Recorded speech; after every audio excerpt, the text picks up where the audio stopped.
Effectivement, S'Aventurier, école de la recherche, est né d'une rencontre, d'un tissage entre le monde de l'école, le monde scolaire et le monde universitaire. François Talley et moi-même nous sommes retrouvés autour de cette idée qui s'appelle l'éducation par la recherche. On en parlera après.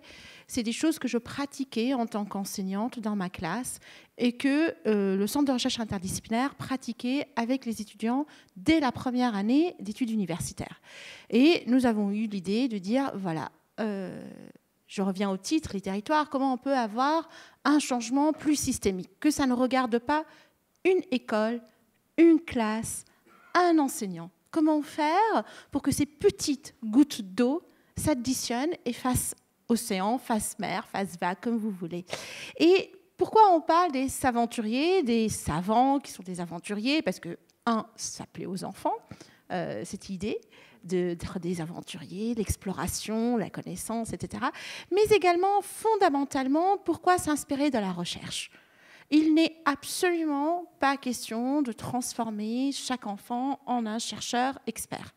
Bon, ça serait le monde le plus ennuyeux qu'on puisse imaginer. Là n'est pas la question. Mais dans la recherche scientifique, il y a deux choses qui nous intéressent. Premièrement, c'est là où on produit des savoirs, des connaissances. Dans son cours au Collège de France, Michel Foucault, en parlant de Nietzsche, il dit, voilà, sur une coin perdu de l'univers, il y a eu une très grande imposture, la plus grande de l'histoire de l'humanité. Ce sont des êtres vivants, des amas de molécules qui se sont mis à produire des connaissances, des savoirs, et en plus à les commenter, à les transmettre, etc.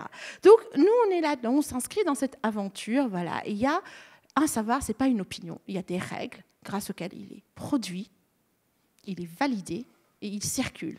Un manuel, ce n'est rien d'autre que l'état de l'art, un consensus au point, au temps T d'une connaissance. Et on voudrait que les enfants, à l'ère de la conversion numérique de l'élève, fassent cette expérience de la production des savoirs qui n'est pas la production de l'opinion. Donc il y a une méthode, mais également il y a une éthique très forte. Je ne produis pas des savoirs pour moi-même, c'est quelque chose qui par nature est partageable et collaboratif. Je produis pour les autres et en plus j'ai une responsabilité éthique, je n'ai pas le droit d'induire autrui en erreur. Il faut que ce que je produis soit exact selon les normes scientifiques partageables. Donc cela nous intéresse beaucoup. Donc tous les ans, concrètement, nous proposons à des milliers, depuis 2013, on était 2 personnes à s'occuper du projet, avec quelques expérimentations dans le périscolaire et le scolaire. Aujourd'hui, c'est des dizaines de milliers d'enfants, d'enseignants en France et à l'étranger, on en parlera aussi après, qui bénéficient de ça. Tous les ans, concrètement, nous proposons des projets d'éducation par la recherche aux enfants dans différentes disciplines, champs d'investigation scientifique. Exemple concret, attention, science, c'est pas que science exacte. Il y a des sciences humaines, il y a des sciences sociales, il y a des champs pluridisciplinaires. Ça peut être de l'astrophysique, des neurosciences, de la climatologie, de l'histoire, de la socio, même en CP, de la sociologie. On peut également s'emparer de questions extrêmement émergentes. La high-tech, le numérique, la smart city. C'est très important que des enfants comprennent que demain, le parking va enregistrer des données sur eux. Qu'est-ce que ça veut dire? Comment je le traite? J'ai besoin des outils de l'algorithmie, des outils de la socio, etc.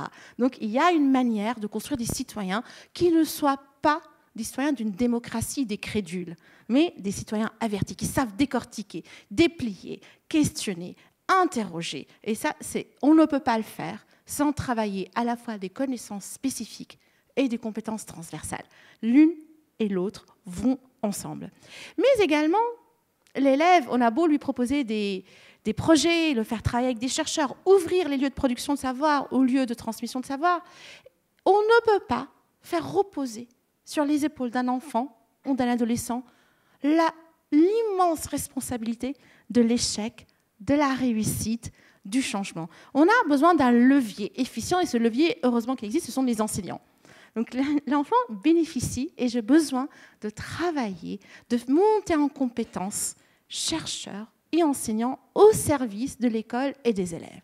Donc, S'Aventurier école de la recherche, c'est des projets dans les classes, mais également de la formation, du développement professionnel. Parce que notre but, c'est que tous les enseignants deviennent des praticiens, des chercheurs, des ingénieurs pédagogiques, des pédagogues chercheurs. C'est-à-dire qu'ils ont toute la rigueur de la démarche scientifique, mais également toute cette volonté d'explorer, de communiquer, de travailler en communauté, d'interroger toujours, avec un grand esprit critique, l'héritage, les gestes, les moyens. Un manuel, on l'interroge, on l'utilise. Pourquoi je vais jeter la dictée? Je peux en faire quelque chose. Copier du tableau, ça peut être un exercice stupide, comme ça peut être un moyen extraordinaire d'observer des travailleurs du savoir exerçant leur mémoire immédiate de travail. Il n'y a rien. Même, on me parle d'une innovation. Pourquoi je fais un projet s'aventurier? Toutes les recherches en psycho ont montré qu'un enseignant peut être absorbé par la lourdeur, le surinvestissement de mener un projet, au détriment de regarder les enfants qui sont face à lui. Donc même lorsque je fais un projet s'aventurier, je dois interroger pourquoi et comment.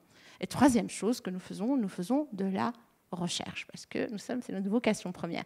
Et nous faisons de la recherche de manière assez intéressante, qui s'inscrit dans une certaine tradition de collaboration. On appelle ça des collaboratoires, où praticiens et chercheurs, non seulement on travaille pour évaluer des dispositifs innovants, non seulement pour que les enseignants appliquent soigneusement les résultats de la recherche, mais vraiment dans une optique de R&D, c'est-à-dire que enseignants et chercheurs travaillent ensemble pour produire des dispositifs, des concepts, des outils numériques, peu importe, mais pour outiller, parce qu'on ne peut pas enseigner, on ne peut pas apprendre sans avoir des outils et des instruments, sachant que même un cahier est un outil. Je vous donne une anecdote, 19e siècle, division du prix du papier et cellulose en 10 en l'espace de 2-3 ans, généralisation de la plume métallique, et donc, surprise, partout, tous les manuels, toutes les méthodes de lecture et d'écriture en Europe et en Amérique du Nord ont changé en l'espace de 10 ans.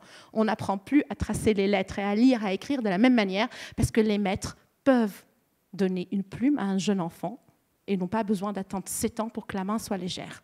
On peut les asseoir, on peut leur donner des feuilles, ça ne coûte pas cher. On ne pouvait pas le faire avant, on ne mettait que les grands devant, qui avaient la main légère, et on mettait les autres derrière à jouer. Donc vous voyez, et donc voilà, tout ce que nous disons aux enseignants, aux chercheurs, tout ce que vous faites, examinez-le sous 3 points de vue. Pragmatique, le cahier, le papier, le jardin, les murs de l'école, le territoire dont je peux bénéficier. Pédagogique, parce que c'est vous l'enseignant, vous êtes en responsabilité. Vous êtes la responsabilité de l'échec, de la réussite, du bien-être. Donc soyez des ingénieurs, réfléchissez, créez des systèmes, interrogez les manuels, les programmes, les innovations, faites ce qui vous convient. Et troisième pilier, c'est cognitif. C'est quoi que vous fassiez, copier, faire un projet de recherche avec un laboratoire de pointe, peu importe, jardiner, mais posez-vous la question systématiquement, qu'est-ce que l'enfant apprend, qu'est-ce qu'il mobilise et surtout, qu'est-ce qu'il en fait, qu'est-ce qu'il produit à la fin. Donc c'est vraiment une ambition de dire la seule façon de rendre les choses systémiques, ce n'est pas croire en une doxa, il n'y a pas deux religions. Si je me fais freiner, je ne vais pas sauver tout le monde. Si je fais ça, je ne vais pas sauver tout le monde. Mais avoir une approche de recherche, c'est-à-dire une approche experte, interrogeante, pour tout ce qui est relatif aux faits éducatifs. Tu enseignes toujours à Bagneux ?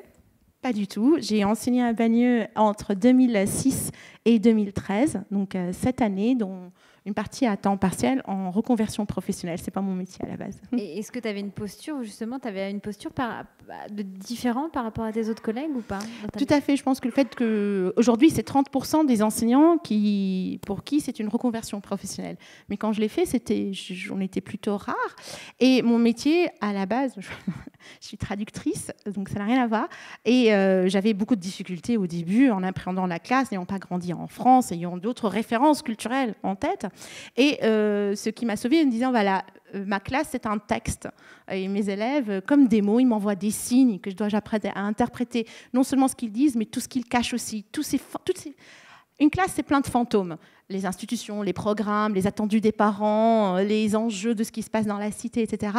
Et je dois apprendre à lire ce qui est présent, donc les êtres humains en face de moi, mais également tout ce qui est caché. Et donc voilà, c'est...